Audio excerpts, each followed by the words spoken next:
Imagine coming home to find a bleach-blonde busybody from a neighborhood 2 miles away slapping a fake fine on your door, threatening to seize your family's century-old ranch, all while your wife stands there. Dogs barking, wondering if this is some twisted prank. But it wasn't. It was Marlene, the enforcer Tillerson, HOA Queen Bee, flexing her clipboard like a scepter, convinced her petty rules applied to everyone, even those who'd never signed her sacred covenant. I was elbow-deep in repainting our old barn when my wife, Lena, burst through the gate, her face flushed like she'd just chased off a coyote. They just marched up like they owned the place, she huffed, leashing the dogs who were still yapping at shadows. 3 of them, babbling about unauthorized modifications and how our barn color violates their precious standards. I set down the brush, wiping paint on my jeans. Our barn. We're not even in their HOA.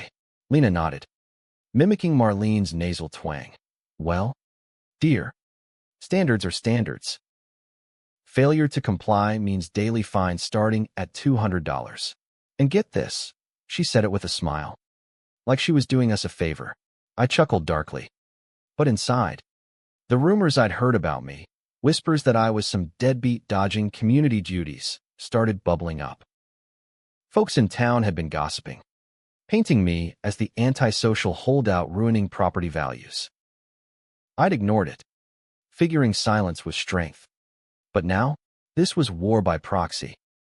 The next day, a neon yellow notice fluttered on our porch like a bad joke. Violation, exterior alteration without board approval, it read. My name butchered as Jonathan, Marlene's signature looped at the bottom. Warning of liens and escalation. Lena tore it down. They're from Willow Creek Estates, 2 miles away. What gives them the right? I pocketed it. Calm as ever. Power trips.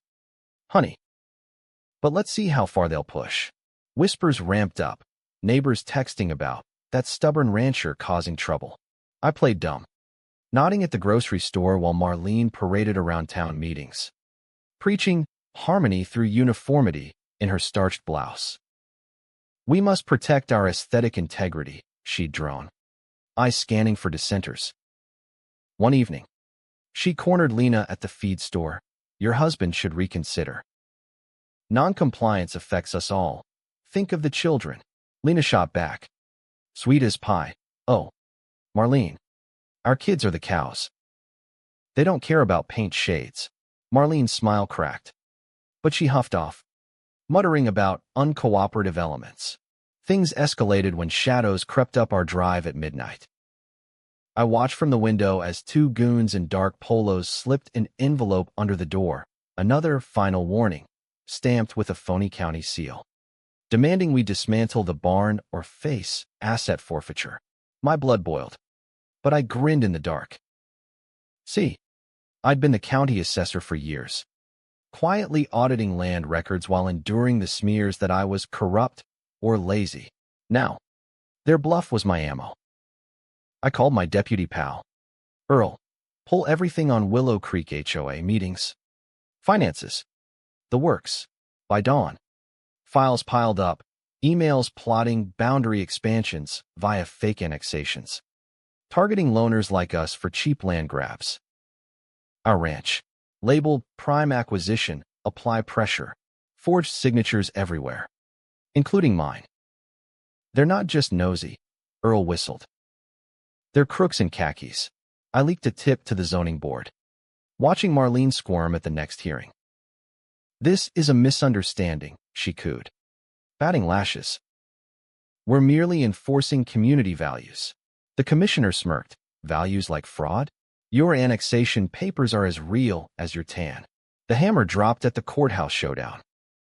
Marlene, puffed up in her power suit, testified under oath. I've never stepped outside our jurisdiction. It's all about order. I stood, cueing the porch cam footage. There she was, wagging her finger at Lena. Comply or regret it. The room erupted in gasps. Marlene's face twisted into a comical mask of denial. That's edited, she sputtered. The judge banged the gavel. Contempt added to fraud charges. Indictments flew, racketeering. Embezzlement from HOA dues funneled to shell companies.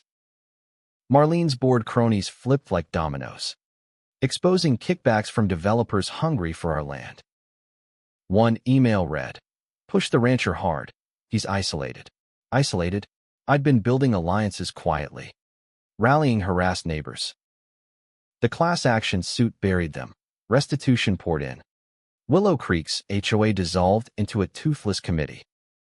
Marlene, hauled off in cuffs, her empire crumbling as reporters snapped pics of her indignant waddle. Our ranch bloomed peaceful again, barn gleaming defiantly. Neighbors toasted at our potluck, sharing laughs over Marlene's standards that masked greed. But as the dust settled, one question lingers. Was Marlene the real villain, or just a puppet for a system that lets busybodies bully under the guise of community?